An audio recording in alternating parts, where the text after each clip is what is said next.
And thank you, Brendan, for inviting me to speak here. It's always a pleasure to visit Galway.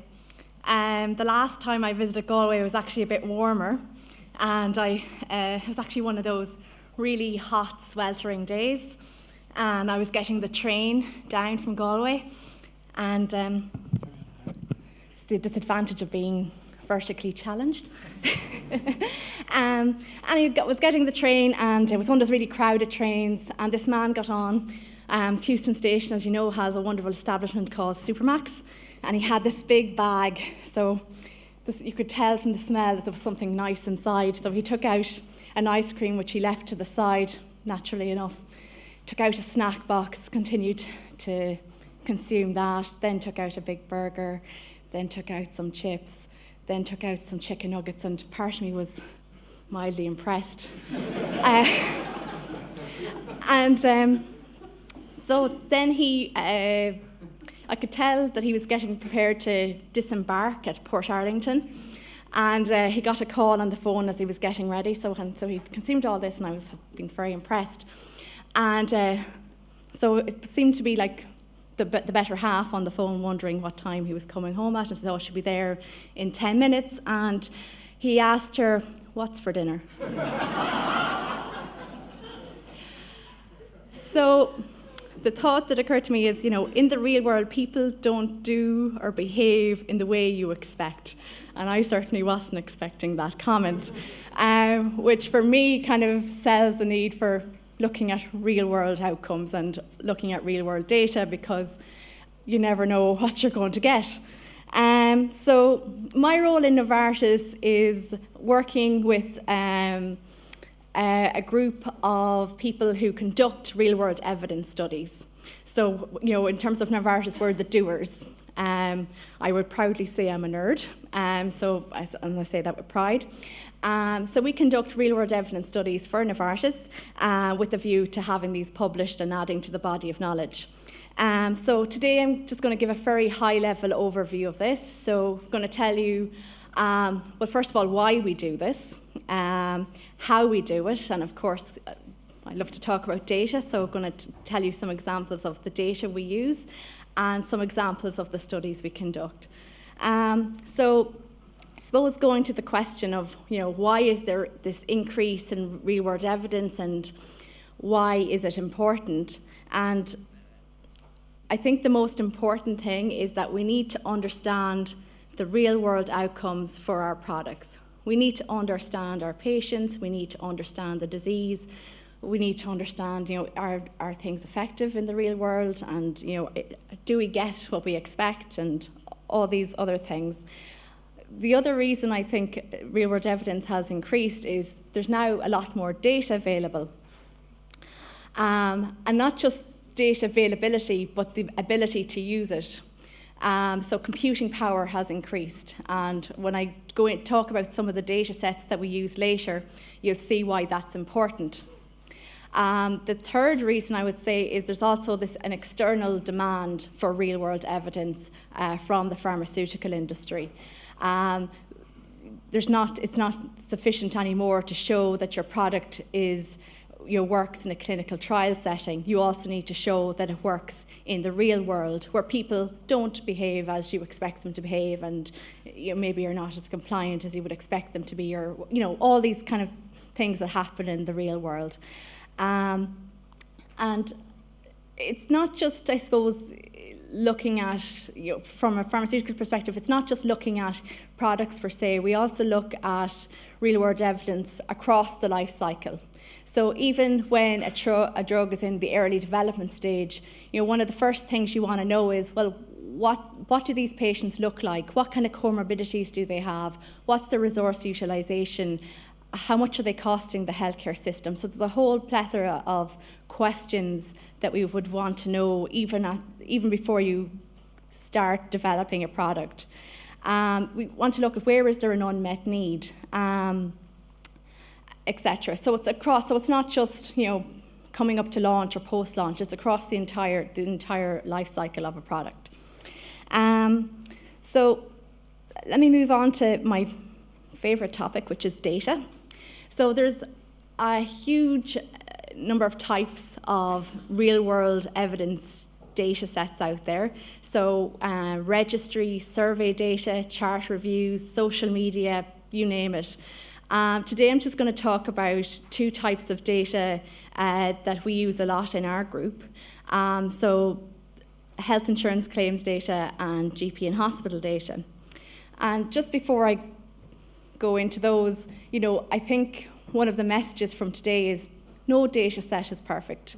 They all have their limitations, and it's important as researchers that we understand those limitations and understand the data.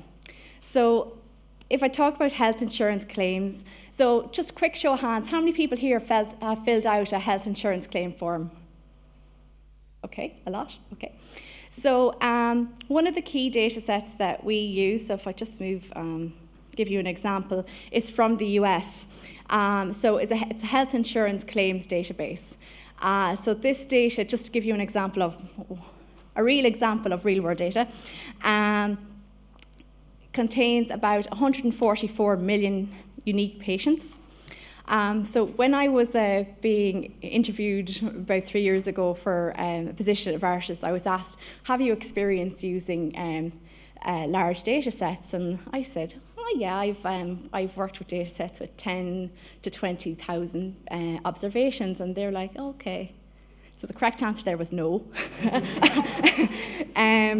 So when you're working with data sets of this size, computing power becomes very important. So what you really then start to realize, maybe your code could be more efficient and things like that. So really having robust code becomes particularly important.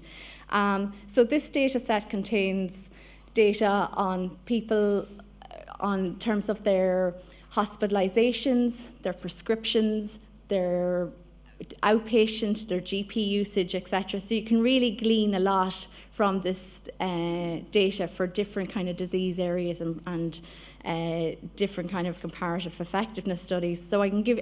So later on, I'll show you an example of that. And so this is, so just to emphasize, so the data sets that I'm talking about today are not pharmaceutical company data sets. They're third-party data sets. So they're data sets collected by, in this case, by a company called Truven, which collects it from different health insurance companies. And the beauty of this is, it's been collected for some time. It's not therapeutic area specific. It's not, you don't have to go out and collect this data. The data is already there. So we're, leveraging this data to add to the body of knowledge.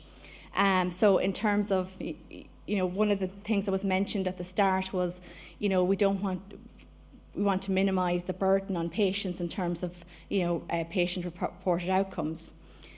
The downside of a data set like this is you don't have things like severity of illness. So if you wanted to look at a particular disease, hepatitis or whatever, you're not going to see a variable in this data saying severity of hepatitis. You will see diagnosis codes, you'll see prescriptions, you'll see procedure codes. So it's, as I say, no data set is perfect. And just to give you an example of a data set that's a bit closer to home. So I'm just going to tell you a little bit about health electronic records. So this is an example from the UK called CPRD. It's a GP database. So how many people have been to a GP, say, in the last 2 years? And of those who put their hands up, how many, keep your hand up if you saw them entering in stuff onto a computer? Okay. So in the UK, some of this data is collected. So from about 9 million unique patients, this data that's entered by the GP is collected and collected on a regular basis. So it's update. We would get data that's updated, that's, say, I'm only a month old. So it's very recent, particularly if you're looking for something that's, looking for recent data. So it records, say, things like your symptoms when you go into your doctor, the prescription they've written, etc. Again, not perfect, but there's a huge amount you can glean from this data in terms of understanding your patients, understanding how frequently they visit the doctor, what symptoms they come in with, even the route to diagnosis.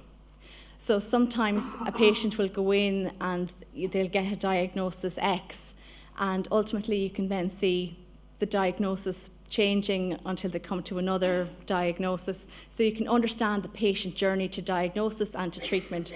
So there's a huge amount that can be gleaned, and that, Novartis, in addition to many, many other companies and entities, are leveraging these data sets. So just to give you some examples of frequently asked real-world data analytics questions. So just to give a variety, so what are the unmet needs in the target therapeutic area? How does adherence or compliance compare across current treatment options? What is the cost effectiveness and budget impact in different countries? So there's a whole host of questions that can be answered with these sorts of data. And I just should say that, the data sets I've spoken about are secondary data, and I bias towards secondary data because that's just the area I'm working in. There's also other groups in Novartis that focus on, primary data collection and prospective studies. So apologies in advance for focusing on the area that I'm most familiar with. And then I just wanted to give you some examples of studies that have been conducted. So one of the things that Novartis was interested in understanding is, with heart failure patients, so heart failure, as you probably know, is one of the most expensive chronic disease in developed countries. Novartis wanted to know, well, for the US, how are patients treated? So, for example, in your first 30 days of getting a diagnosis of heart failure, what sort of treatments do you get? And is it similar to what's set out in the guidelines for the treatment of heart failure? So we were able to use the data set I mentioned a few moments ago, so MarketScan, so this health insurance claims database, and look at those patients who got a diagnosis of heart failure based on the health insurance claims that were submitted, and see what kind of treatments they got.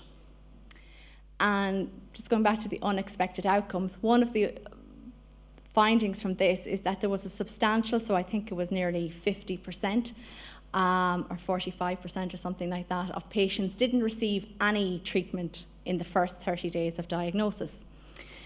So this raised a lot of questions. It caused us to go back to the data many times and see, did we delete patients or something? Did we delete some data or something like that? But no, we triple, quadruple checked this data, and that's what the data said. So why was this the case? So there's a number of things. Well, ultimately we probably will never know, but some possible explanations are, well, we only have the health insurance claim form. We don't actually know that that's actually what they have. We only see the claim form. So it could be that these patients were very mild, or maybe they were being tested, etc., for heart failure. Maybe they're very mild patients, or maybe they weren't claiming, so it could be missing data problem.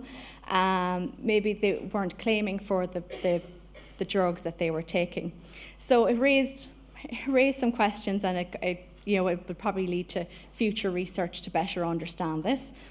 Among those who did get treatment, we found that 51%, were starting on a monotherapy, which was primarily beta blockers, and then the next most common first treatment was ACE inhibitors. So this study was, has been published, it's been presented at a number of cardiology conferences, etc., and has ultimately added to our understanding of the treatment of heart failure patients, and has added to, say, as a company, added to our understanding of how patients are being treated. Just to give you an overview of some other examples of kind of recent research questions that have been asked. We've looked at things like adherence patterns, compliance with treatments, looking at severity of different diseases, Looking at switching patterns. So, you start on drug A, how do you then switch to drug B? Do you stay on drug A, etc.? And try to understand what's going on with those patients. Also, not just the patients themselves may look at, how are the people who are caring for these patients, what are their outcomes like? For example, what are their, how are they doing in terms of psychological distress? Also, another example of study is looking at the incidence of prevalence of different conditions. So, for example, skin cancer. And then just for the economists in the room, another important thing is what's the health resource utilisation like among different groups of patients? Where are the biggest costs? Is it prescription costs? Is it hospitalisation costs? Or is it outpatient costs? And to see where is the biggest burden coming from. So that just gives you a very high-level overview of the type of work that's being done from the perspective of a pharmaceutical company. And given that I actually have a bit of time, so I just wanted to give an overview of kind of the different, where real-world evidence comes in across the drug life cycle. So, as I said, from the very start, you can try to understand the current standard of care. Then as we move forward to post-launch, look at adherence, etc. So you can see that there's a need for real-world evidence right across the drug life cycle. And I think, as been mentioned by a number of speakers, the methods, the limitations, etc., need to be well understood and well thought of. So there's no escaping the need for statistical rigor. So from my perspective, that summarises, and just in a nutshell, I suppose, I was going to quote Forrest Gump and say, real-world evidence is like a box of chocolates, you never know what you're going to get, but I'll refrain. So thank you very much.